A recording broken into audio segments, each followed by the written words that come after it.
Welcome everyone, Erica and Dave here from Quantum Rise in conversation around some of the changes or the updates that we've been happening and we've been seeing around the Labour government, Skills England, what does that mean for the future of skills in the UK?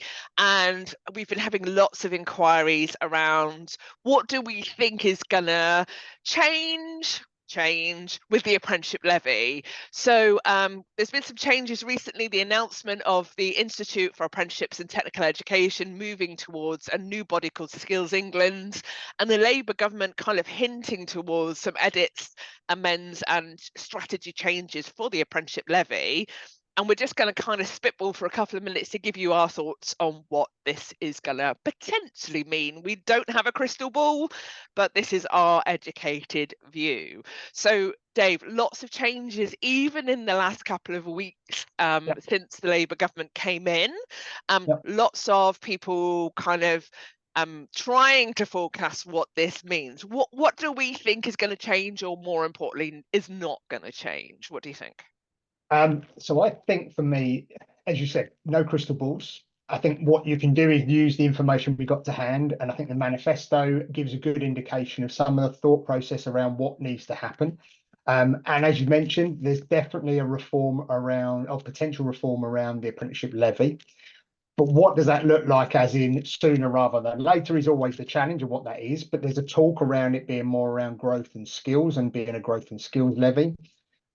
But I think reading into it, I think the interesting part is around where will that apprenticeship levy or where will that growth and skills levy go?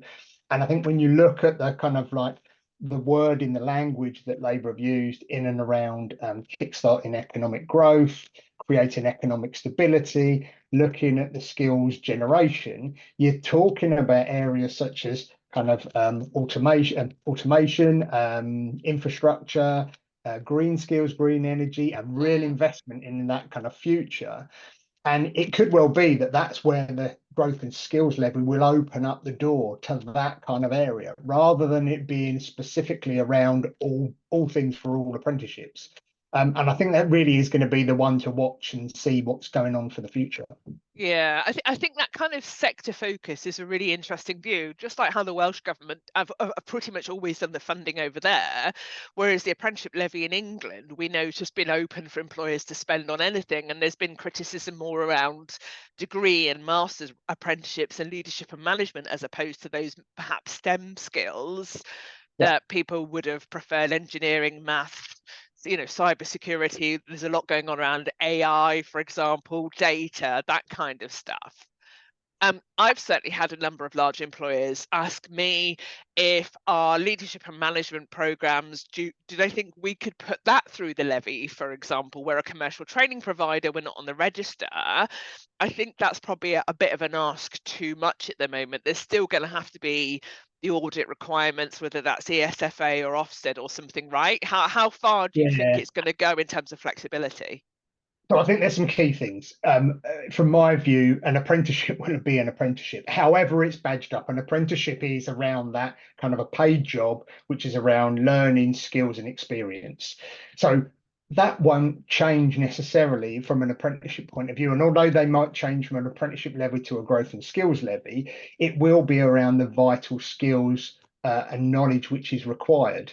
So I think that things that really you can kind of say will be devolved nations will remain. So I know that's a big thing that people have spoken about, is will the kind of the levy broaden out to all. So I think that will, and especially the lend to Skills England kind of gives an indication to that, that devolved will remain as that way. I think that things like the duration of the apprenticeship will probably be in and around, I would imagine, the year, which will need to be audited because of the use of kind of government funding, as it were, or public funding. So I definitely think that, as you said, it will be an auditable process. It will be kind of linked to some sort of standard that we have now. So kind of like Skills England, or kind of whatever that body looks like, will still have the standards, the knowledge, skill, and behaviour related to these skills and jobs, which are kind of identified as being kind of what's needed for the future.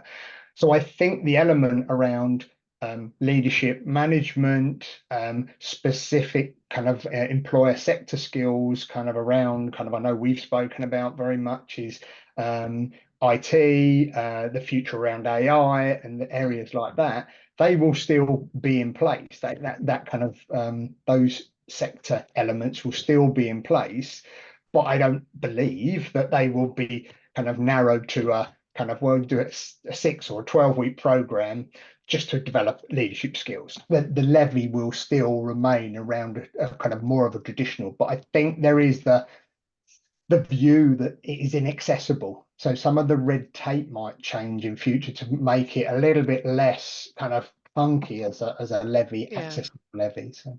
Yeah, I think you're right. I don't think, certainly in the first 12 months, we're not going to see massive reforms. And one of the indicators that tells me that as well is I was reading that one of the senior leaders from IFATE, the Institute for Apprenticeships and Technical Education, has been appointed as the chair for Skills England. So it's kind of like same shit, different day, is it? I don't know. I've just recently written a blog for Training Zone on that, and I'm trying not to be cynical. I'd like to see Skills England engage with a more flexible, agile type strategy when it comes to training and learning and development skills. But if you're putting the same people into a new body, are we just rebadging the institute and therefore what the levy will be? I don't know. Yeah, I think another thing, a very kind of key indicator for me would be that a lot of the languages have been around not instant change.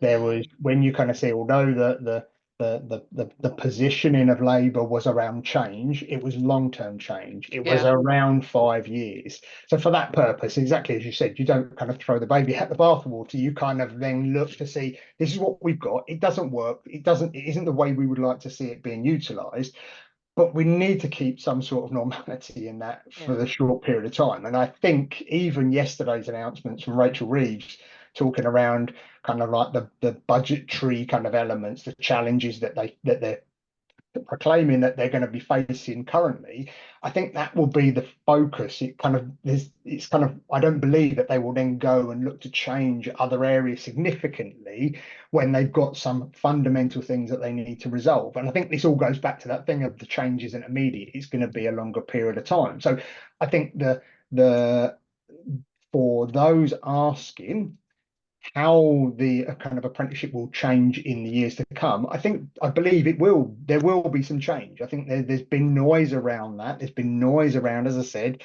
this kind of like that the levy is going to reform. So I think there's conversation around that. It'll be interesting to see whether they kind of fulfill their kind of promises, as it were, as is always the case. yeah, But I think it will be a longer period of time.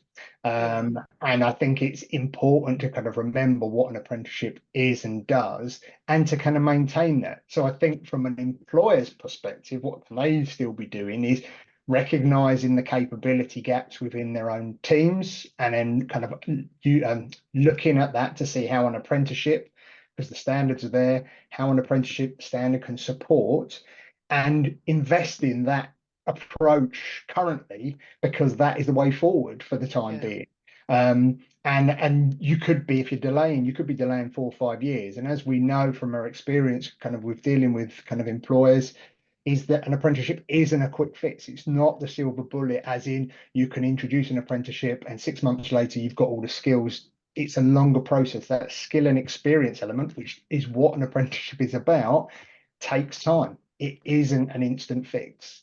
So I think it's delaying will delay the inevitable for the future. yeah, absolutely. And it is that mastery, isn't it? It's that occupation, that career. And we're not saying that can't be agile or that can't be responsive to sector or employer or industry needs. But it's about understanding that if you're going to build a solid skill base, a lot of those skills are transferable amongst the apprenticeship standards anyway, aren't they? So communication, influence, negotiation, I don't know, kind of digital literacy and maths, English, all of those things are so transferable. But I think you're right. It's don't delay. Make sure you've got the right governance, the right structure, the right stakeholder support, the right apprenticeship providers the right contracts, you understand that you can negotiate the funding caps, you are in charge of your own digital levy pots.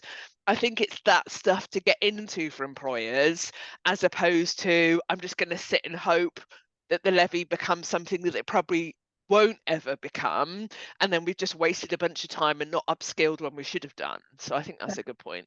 Absolutely. And I think the opportunity, if it does change and evolve and become less rigid, I think will enable people to access more of it. Kind of, and what we've seen so far is you don't have the time with the current levy, as we know that the levy pot will kind of run out, as it were. So you kind of, if you sit and wait, you could be waiting and missing the opportunity to utilise the funding for the next 2 years, rather than sitting and waiting for some significant change, which may never happen. So I Yeah. think it's definitely about kind of identifying all of the things that you spoke about. Also, the consideration of use the apprenticeship as a platform, as a pathway to kind of enable, because you said those transferable skills between one standard and another will enable you to kind of provide those building blocks within your organization. Yeah, for sure. Absolutely. So that we're going to wrap up our conversation there. That's kind of an initial thoughts from Dave and I in regards to Skills England, the new Labour government, and some of the stuff we're starting to hear around what will become the growth and skills levy, known currently as the apprenticeship levy. If you are looking for any support in regards to where you are with your apprenticeship strategy or your early careers, your skills thinking right now, do give us a message or drop me an email. We've got lots of experience in this space and working with large employers, small employers. We can really bespoke support and consultancy and tailor what you need. I think probably the message you would have got from Dave and I today is don't wait, don't hang around, don't procrastinate based on what we think might happen. You're still going to need your L&D budget. You're still going to need to spend your levy in whatever format that is, or use it or you lose it. And if we can help in any way, do get in touch. Thank you so much for watching.